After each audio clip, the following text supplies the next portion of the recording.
आज हम 1.3 कक्षा 10 का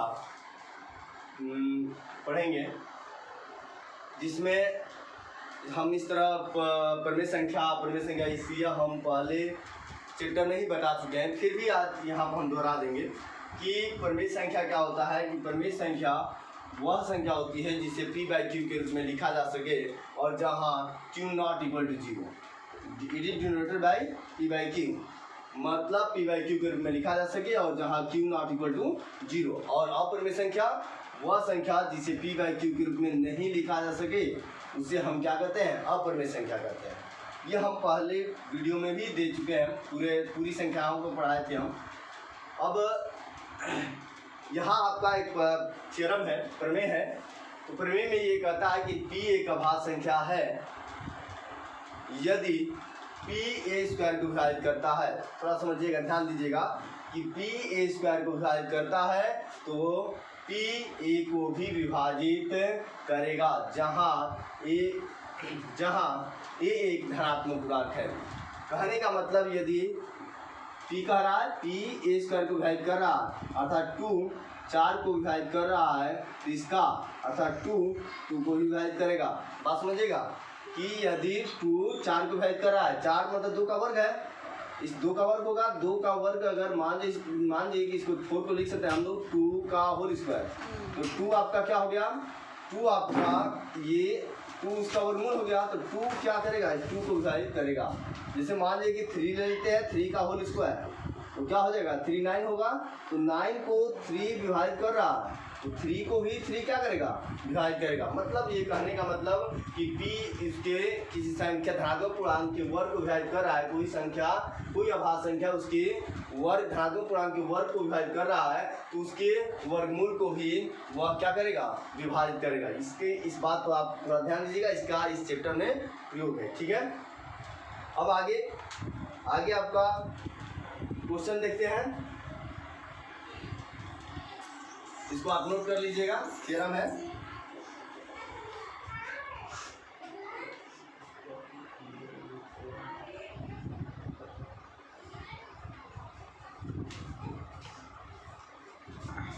अब आप आते हैं हम लोग क्वेश्चन पर।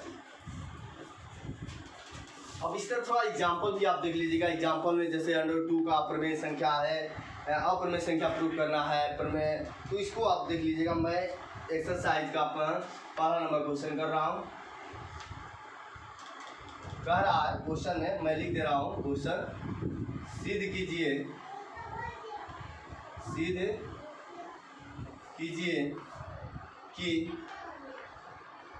कि √5 एक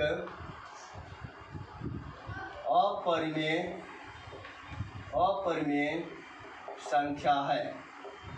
अपरिमेय संख्या है। तो आप ये क्वेश्चन हो गया आपका अपरिमेय संख्या, ये आपका क्वेश्चन हो गया। तो यहाँ पर हम उल्टा कार्य करेंगे। ये कह रहा है कि यह एक अपरिमेय संख्या है, लेकिन हमें यह दर्शाना है तो हम मानेंगे, क्या मानेंगे, माना कि √5 एक क्या है, परिमेय संख्या है। और यह एक परिमेय संख्या है। तो यह जब एक परिमेय संख्या है तो हम इस परिमेय संख्या को p/q के रूप में लिख सकते हैं। ध्यान दीजिएगा, हम जस्ट अभी बताएं कि परिमेय संख्या किसे कहते हैं। परिमेय संख्या p/q के रूप में लिखा जा सके उसको हम परिमेय संख्या कहते हैं। वह संख्या जिसे p/q के रूप में लिखा जा सके उसको हम क्या कहते हैं, परिमेय संख्या कहते हैं। जैसे √5 इक्वल टू क्या लिख सकते हैं, इसलिए यह परिमेय संख्या है, इसलिए √5 इक्वल टू p/q। और p/q में एक उभयनिष्ठ है, एक के अलावा कोई उभयनिष्ठ है जिससे को विभाजित करके उसको विभाजित करके हम एक सअभाज्य संख्या प्राप्त करेंगे। बात समझिएगा कि यह एक परिमेय संख्या है। हम यहाँ मान लेते हैं कि यह क्या है, p तथा q में एक के अतिरिक्त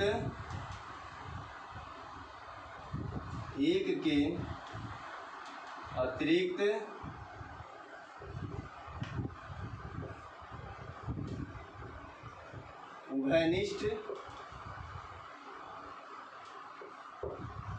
उभयनिष्ठ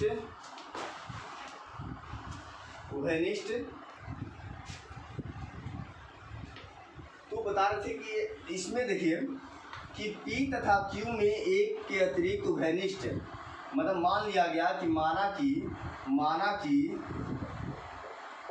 कि P तथा Q में एक के अतिरिक्त उभयनिष्ठ गुणखंड है।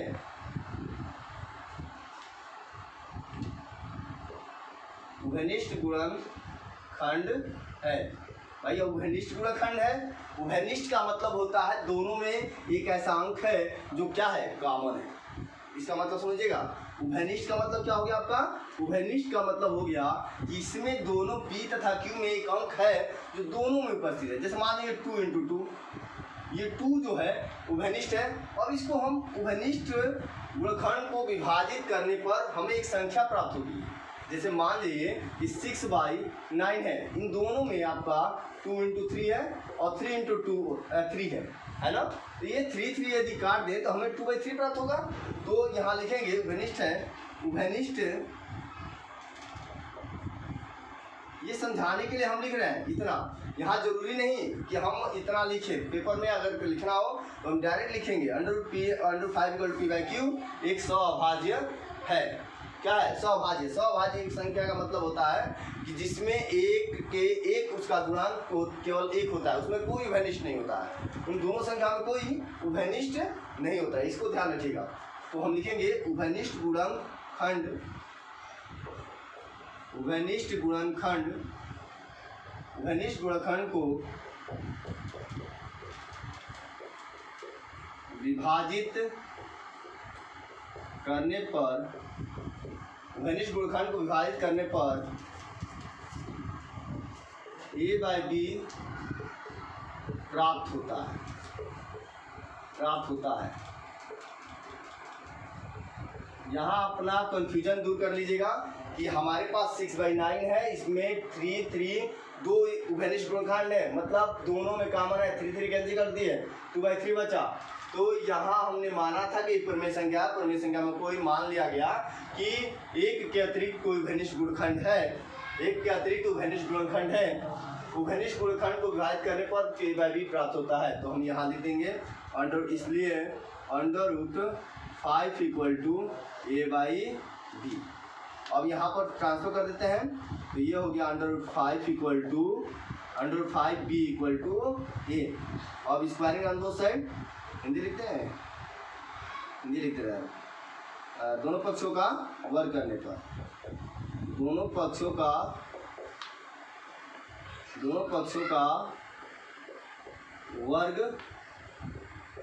करने पर वर्ग कर देते हैं। तो √5 का वर्ग क्या हो जाएगा, 5B² = A², 5B² = A²। अब यहाँ पर आपका B² क्या हो गया जी, A²/5। अब यहाँ थ्योरम कार्य करेगा। थ्योरम क्या कहेगा कि थ्योरम में हमने यही लिखा है कि यदि P A² को विभाजित करता है, P हमने थ्योरम में यही बताया है कि P A² को विभाजित करता है तो उसके P जो होगा A को भी विभाजित करेगा। तो हम यहाँ थोड़ा सा इससे कर लेते हैं कि लिखेंगे कि 5 चूँकि 5 A²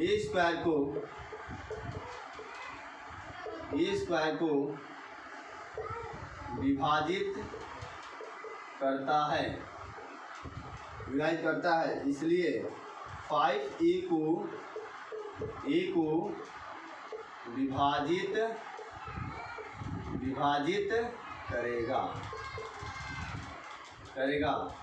इसलिए माना कि A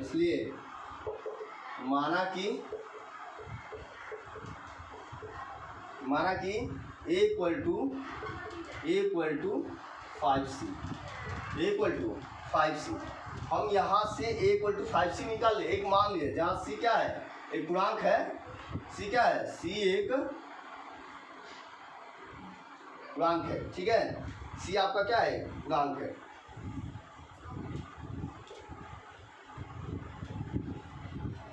अब c पूर्णांक है तो स्क्वायरिंग अंक को सेट करते हैं, a square equal to 25c square.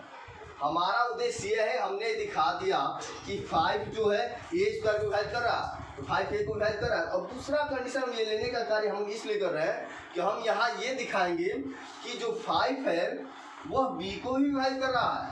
तो हमने तो यहाँ मान लिया कि यह एक सभाज्य संख्या है, यह यहाँ लिख लेंगे a तथा b सभाज्य है। क्या है? सभाज्य है, सभाज्य। ये तथा b क्या है? ये तथा b सभाज्य है। अब यहाँ हमने सभाज्य मान लिया, अर्थात इसमें कोई कॉमन नहीं है।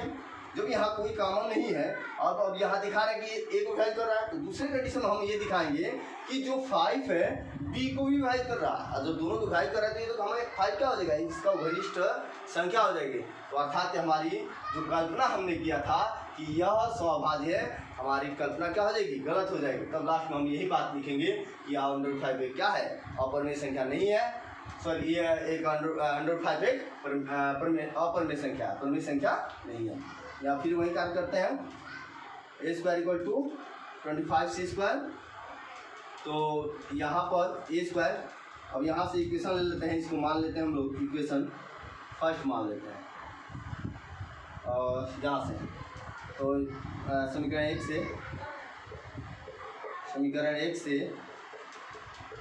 1 से क्या a square equal to 5b square, इसको समीकरण 2 मान लेते हैं। समीकरण 2 में रखने पर, समीकरण 2 में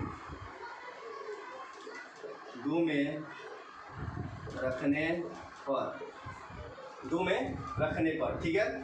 तो यहाँ पर 2 में रख देते हैं हम लोग। ये हो गया आपका 5b square equal to 25c square. तो जगह नहीं है,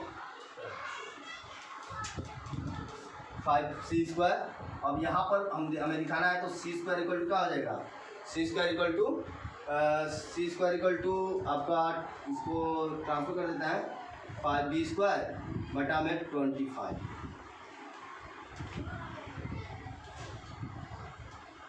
यहाँ नहीं लिखते हैं, दिखेगा नहीं आप लोग को 5b स्क्वायर। तो यहाँ पर हम लिख देते हैं c स्क्वायर इक्वल टू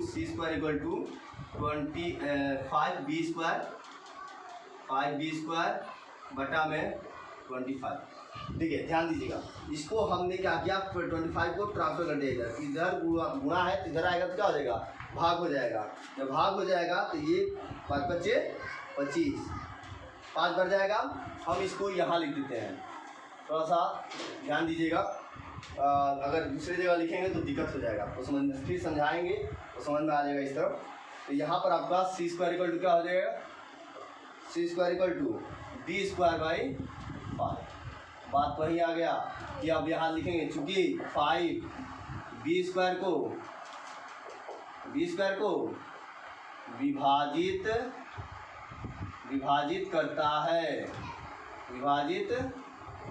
करता है, इसलिए 5 b को भी विभाजित करेगा। अतः 5 a तथा b का उभयनिष्ठ गुणनखंड है। उभयनिष्ठ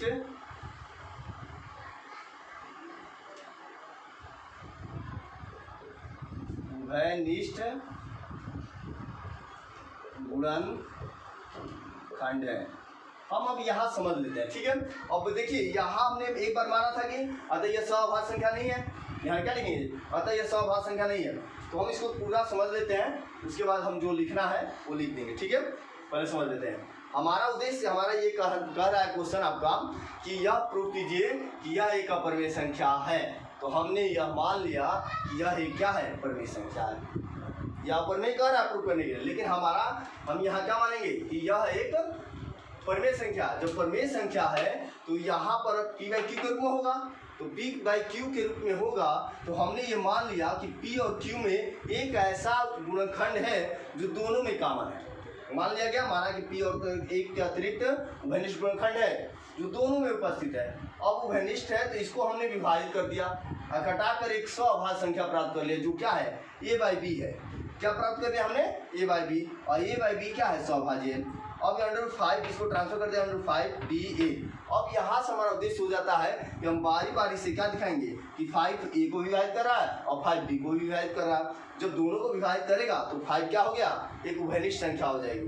देखिए जैसे मैं यहाँ कर दिया गया, दोनों पक्षों का वर्ग कर दिया गया और b² = a² 5 और 5a² को विभाजित कर रहा है, तो ये कर रहा है तो 5a को भी क्या करेगा, विभाजित करेगा। 5a को भी विभाजित करेगा और 5, तब ये क्या हो गया, एक पुट कर ले, एक संख्या होगी कि जो a बराबर क्या होगा 5c होगा। a बराबर क्या होगा, वो 5c होगा। मान लिया गया a² = 25c² हो गया और a² की वैल्यू हम यहाँ से समीकरण 1 से रख दिया गया समीकरण 2 में, तो समीकरण 2 में रख देंगे तो ये 5b² = 25c², तो c² क्या होगा 5b² / 25, तो 5 बचे 25। तो 5 जो है b² को प्रूव कर रहा है, विभाजित कर रहा है, तो 5b² को विभाजित करता है तो 5b को भी क्या करेगा, विभाजित करेगा।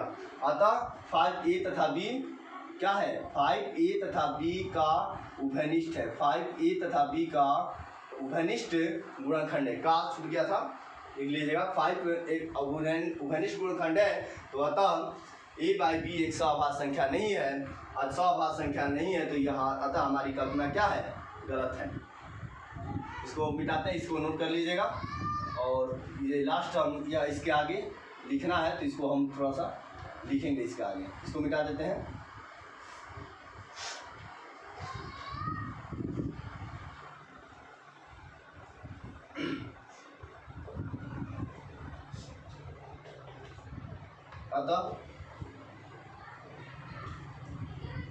अतः यहाँ हो गया, इसलिए यह विरोधाभास है, यह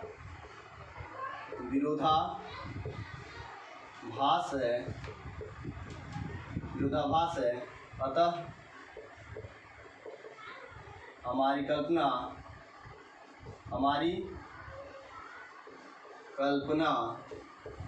गलत है,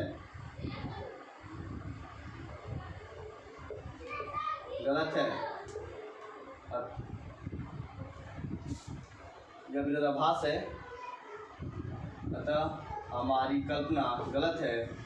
यह √5 एक अपरिमेय संख्या है,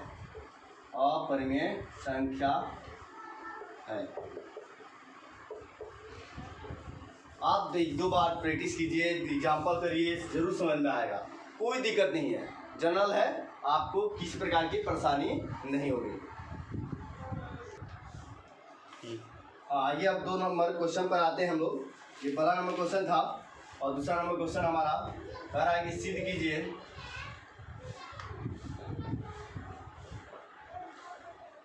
कीजिए कि 3 + 2√5 एक अपरिमेय संख्या है, एक अपरिमेय संख्या है। हो गया, तो यह एक अपरिमेय संख्या है, सिद्ध करना हमें। तो यहाँ पर फिर वही बात कि यह अपरिमेय कह रहा है, मानेंगे कि यह क्या है, परिमेय है। मानिए, माना कि ये क्वेश्चन है आपका, ये आपका सॉल्व है। माना कि 3 + 2√5 एक क्या है, एक परिमेय संख्या है। ठीक है, मान लिया गया। तो जब परिमेय संख्या होगी तो क्या हो जाएगा, 3 + 2√5 = p/q। अब हम यहाँ मानेंगे नहीं, अब एक क्वेश्चन हम बता चुके हैं। अब यहाँ हम डायरेक्ट मान लेते हैं कि p और q क्या है, सअभाज्य संख्या है। क्या है, सअभाज्य। ठीक है, सअभाज्य मान लेते हैं कि जहाँ p P तथा Q सह अभाज्य है, सहअभाज्य है। अर्थात इसमें किसी प्रकार का कॉमन फैक्टर नहीं है, मतलब कहने का मतलब घनिष्ठ गुणखंड नहीं है। ठीक है, इसमें किसी प्रकार का घनिष्ठ गुणखंड नहीं है P और Q में। तो जब P और Q में घनिष्ठ नहीं है तो इसको हम लिख सकते हैं 2√5 इक्वल टू P/Q -3 लिख सकते हैं ना। इसको ट्रांसफर कर दिए तो 2√5 इक्वल टू इसको लिख सकते हैं P -3 Q/Q। अब इसको लिख सकते हैं √5 इक्वल टू P -3 Q/2Q। अब यहाँ ध्यान दीजिएगा, अब ये जो कुछ भी हो P और Q कुछ भी हो तो यह अगर किया जाए तो हमें एक परिमेय संख्या प्राप्त होगी। यहाँ लिखेंगे बस, ये बहुत छोटा है क्योंकि P -3Q/2Q एक क्या है, एक परिमेय संख्या है, परिमेय संख्या है, एक परिमेय संख्या है, जबकि √5 हम प्रूव कर चुके हैं, √5 एक अपरिमेय संख्या है। अतः हमारी कल्पना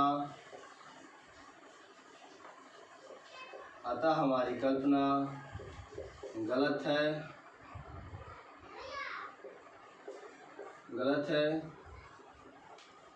है। इसलिए 3 + 2√5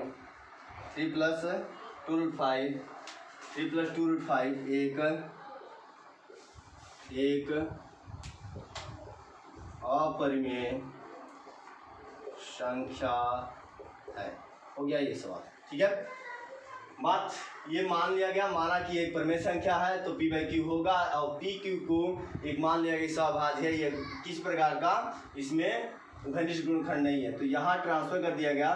तो देखिए यह 105 हो गया, एक अपरिमेय संख्या हो गया, यह एक परिमेय संख्या जो एक दूसरे के बराबर नहीं हो सकता है, इसलिए यह एक परिमेय संख्या जबकि 105 एक अपरिमेय संख्या है। हमारी कल्पना गलत है, तो अपरिमेय संख्या। किसी प्रकार की दिक्कत हो तो जरूर बताएं, कमेंट बॉक्स में कमेंट करके। तीसरे नंबर क्वेश्चन का पहला नंबर है, इसको भी प्रूव करना है कि यह एक अपरिमेय संख्या है कि नहीं है। तो यहाँ दिया गया है 1/√2 पहला, तो हम मान लेते हैं माना कि 1/√2 एक अपरिमेय संख्या है, अपरिमेय संख्या है। माना कि 1/√2 एक अपरिमेय संख्या है। जब एक अपरिमेय संख्या है इसलिए हम यहाँ पुनः फिर कह रहे हैं कि हम बार बार नहीं मानेंगे, हम एक प्रोसेस में कर लिए हैं कि एक बार P/Q लिए थे, विभाजित किए तो वह A/B प्राप्त हुआ था। हम यहाँ डायरेक्ट P तथा Q क्या है लिख दे रहे हैं, जहाँ P तथा एग्जाम में आप वैसे लिख लीजिएगा और ये जनरल हम बता दे रहे हैं, जहाँ P तथा Q एक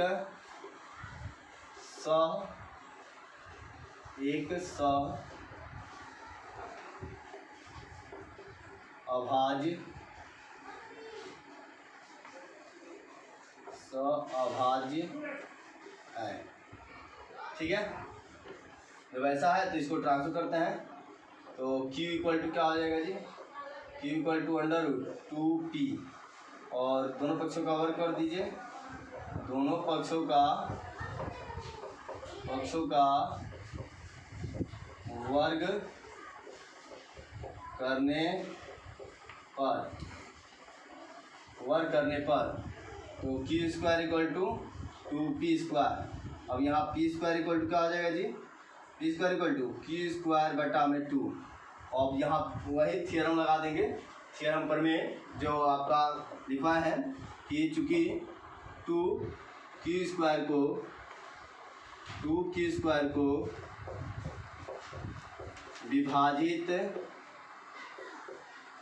विभाजित करता है इसलिए 2q को भी विभाजित करेगा। ठीक है, 2q को इसलिए माना कि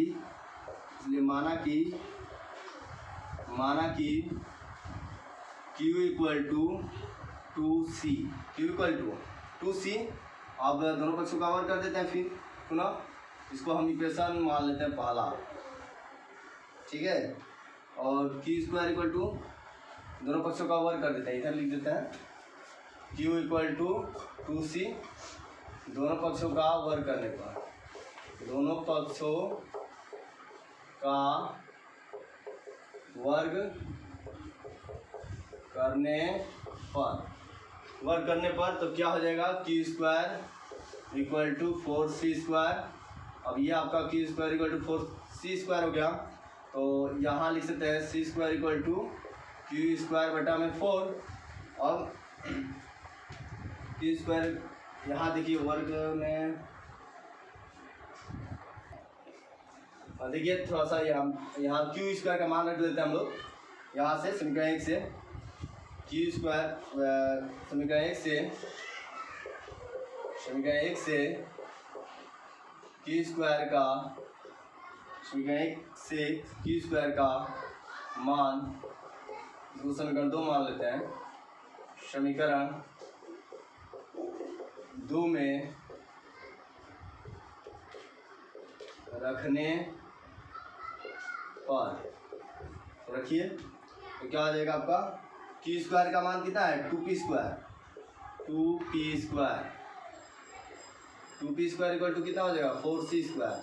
और ये c स्क्वायर इक्वल टू क्या हो गया, 2p स्क्वायर बटा में 4, 2 दूनी का 4, तो c square equal to p square बटा में 2। तो चूँकि 2p स्क्वायर को विभाजित करता है, इसलिए 2p को भी विभाजित करेगा। जब 2p को विभाजित करेगा अर्थात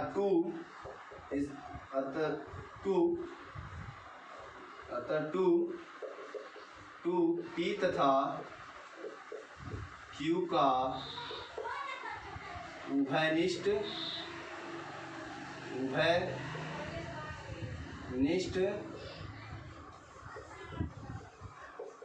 गुणनखंड है, अतः इसलिए p तथा q सअभाज्य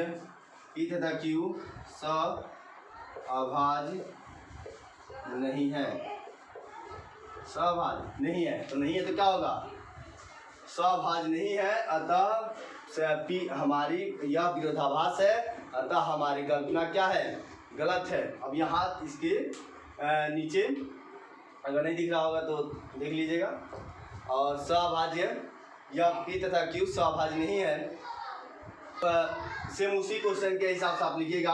अतः यह पहले नंबर क्वेश्चन के हिसाब से, अतः यह विरोधाभास है, अतः हमारी कल्पना क्या है, गलत है। इसलिए 1/2 एक अपरिमेय संख्या है। क्या लिखेंगे आप, यह विरोधाभास है। हमने पहले माना था कि यह सअभाज्य है, लेकिन हमने यह ज्ञात कर लिया कि यह सअभाज्य नहीं है। तो नहीं है तो क्या है, यह विरोधाभास हो गया। अब विरोधाभास है तो हमारी कल्पना क्या है, गलत है। अतः 1/2 क्या है, एक अपरिमेय संख्या है। आप लिख लेंगे ना, ठीक है, आगे लिख लीजिएगा। अब आगे वाले क्वेश्चन में चलते हैं हम लोग, नोट कर लीजिएगा इसको। तीसरा नंबर क्वेश्चन आते हैं। तीसरा नंबर का दूसरा नंबर क्वेश्चन को आते हैं, और जो तीसरे नंबर का तीसरा नंबर है वो आपका दूसरे का क्वेश्चन है, दूसरा नंबर क्वेश्चन है, सेम वैसा ही। अब ये आपका मैं कर दे रहा हूँ, 7/5 दिया गया है। मान लेंगे माना कि 7/5 एक मान लेंगे ना, माना अपरिमेय कहा है, प्रूफ करने के लिए परिमेय मान लेंगे। एक परिमेय संख्या है। जब अपरिमेय संख्या है इसलिए क्या है, परिमेय संख्या है तो क्या है, तो 7/5 equal to P by Q. तो √5 इक्वल टू क्या हो जाएगा, p/7q। अब यह क्या हो गया, p/7q, p/7q क्या हो जाएगा आपका अंडर। अब फिर उसी प्रकार लिख देंगे कि p/7q ये क्या है, परिमेय संख्या है। या यहाँ लिख लेंगे जहाँ, थोड़ा सा एक लाइन लिख लेते हैं, जहाँ p तथा q सअभाज्य